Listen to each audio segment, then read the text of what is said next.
Hi hello ನಮಸ್ಕಾರ, ನಾನು ನಿಮ್ಮ ಏಕನಾಥ್. ಇವತ್ತು ಈ ಗೆಟಪ್ಪಲ್ಲಿ ಬಂದಿರೋ ಕಾರಣ ಏನಂತ ಹೇಳಿದ್ರೆ, ಪ್ರಥಮ ಬಾರಿಗೆ ಜೀ ಕನ್ನಡ ವಾಹಿನಿಯಲ್ಲಿ ಪ್ರಸಾರವಾಗುವ ಶ್ರೀರಸ್ತು ಶುಭಮಸ್ತು ಅನ್ನೋ ಸೀರಿಯಲಲ್ಲಿ ನನಗೊಂದು ಎಂಪ್ಲಾಯ್ ಕ್ಯಾರೆಕ್ಟರ್ ಸಿಕ್ತು. ಮೊದಲ ಬಾರಿಗೆ ಅದು ನನಗೆ ತುಂಬ ಖುಷಿಯಾಯಿತು.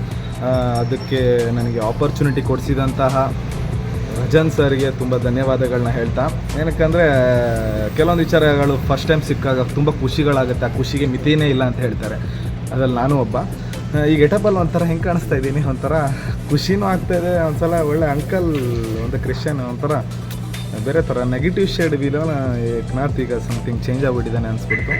ಆ ಕಾರಣದಿಂದ ಈ ಒಂದು ಮಾತುಕತೆ ಏನಪ್ಪ ಅಂತ ಹೇಳಿದ್ರೆ, ಒಂದು ಯೂಟ್ಯೂಬ್ ಚಾನಲಲ್ಲಿ ಕೆಲವೊಂದು ಕಂಟೆಂಟ್ ನಾವೇ ಕ್ರಿಯೇಟ್ ಹೋಗುವಾಗ ಕೆಲವೊಂದು ಅಡೆತಡೆಗಳು, ಕಾಪಿರೈಟ್ಗಳು, ಸ್ಟ್ರೈಕ್ಗಳು ಅದೆಲ್ಲ ತುಂಬ ಬರ್ತಾಯಿತ್ತು. ಆ ಒಂದು ಕಾರಣದಿಂದ ನಾನು ಒಗ್ಗಟ್ಟನ್ನು ಸ್ಟಾರ್ಟ್ ಮಾಡಿದೆ.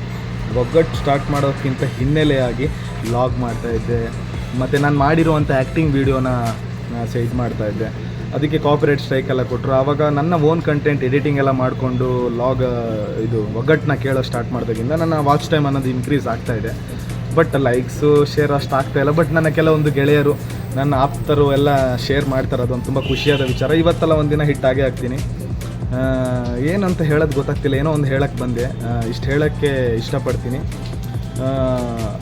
ನನ್ನಲ್ಲಿ ಮಾತಾಡುವಾಗ ಇರ್ಬೋದು, ನನ್ನ ವೀಡಿಯೋದಲ್ಲಿ ಎಡಿಟಿಂಗ್ ಇರ್ಬೋದು, ಸೌಂಡ್ ಇರ್ಬೋದು, ಯಾಕಂದರೆ ಝೀರೋ ಇನ್ವೆಸ್ಟ್ಮೆಂಟಿಂದ ಸ್ಟಾರ್ಟ್ ಮಾಡಿರೋದು ನಾನು. ಈಗ ಅಪ್ಡೇಟ್ ಆಗ್ತಿದ್ದಂಗೆ ನಾನೆಲ್ಲ ಅಪರ್ಚುನಿಟಿನ ತೊಗೊಂಡು ಪರ್ಚೇಸ್ ಮಾಡ್ಕೊಂಡು ಮಾಡಬಹುದು, ಬಟ್ ಮಾಡಿಲ್ಲ. ಏನಕ್ಕಂದರೆ ಝೀರೋ ಇನ್ವೆಸ್ಟ್ಮೆಂಟಿಂದ ಮಾಡ್ತಾ ಹೋದಾಗ ನಮಗೆ ಪ್ರಾಫಿಟ್ಗಳು ಗೊತ್ತಾಗ್ತಾ ಹೋಗುತ್ತೆ, ನಮ್ಮ ವಿಚಾರಗಳು ಎಲ್ಲಿ ತಪ್ಪಿದೆ ಅನ್ನೋದು ನಮ್ಗೆ ಅರ್ಥ ಆಗ್ತಾ ಹೋಗುತ್ತೆ. ಆ ಒಂದು ಕಾರಣದಿಂದ ಝೀರೋ ಇನ್ವೆಸ್ಟ್ಮೆಂಟಿಂದ ಸ್ಟಾರ್ಟ್ ಮಾಡಿದ್ದೀನಿ.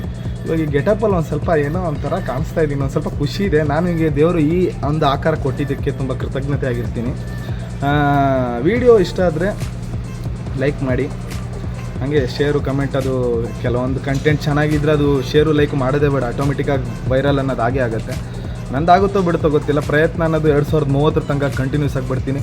ಸಿನಿಮಾ ಕ್ಷೇತ್ರದಲ್ಲಿ ಬಂದು ಒಂದು ಅತ್ಯುತ್ತಮ ವಿಲನ್ ನಟ ಆಗೋಕ್ಕಂತ ಬಂದಿರೋದು. ಗೊತ್ತಿಲ್ಲ, 2030 ತನಕ ನನ್ನ ಪ್ರಯತ್ನಗಳು ನಿಲ್ಲಲ್ಲ. ಒಂದು ಸ್ವಲ್ಪ ಹಿಂಗೆ ನೀವು ಏನು ಅನಿಸುತ್ತೋ ಗೊತ್ತಿಲ್ಲ, ಸೋಷಿಯಲ್ ಮೀಡಿಯಾದ ಮೂಲಕ ನಾನು ಮಾತಾಡ್ತಾ ಹೋಗ್ತೀನಿ, ನಿಮ್ಮ ಹತ್ರ ಎಲ್ಲ ಶೇರ್ ಮಾಡ್ಕೊತಾ ಇರ್ತೀನಿ. ನಿಮ್ಗೆ ಅನಿಸಿರುವಂಥ ವಿಚಾರಗಳನ್ನ ಕಮೆಂಟ್ ಮೂಲಕದಲ್ಲಿ ತಿಳಿಸಿ. ಓಕೆ, ತುಂಬ ಲಾಂಗ್ ಆಗಿದೆ. ಟೇಕ್ ಕೇರ್, ಬಾಯ್.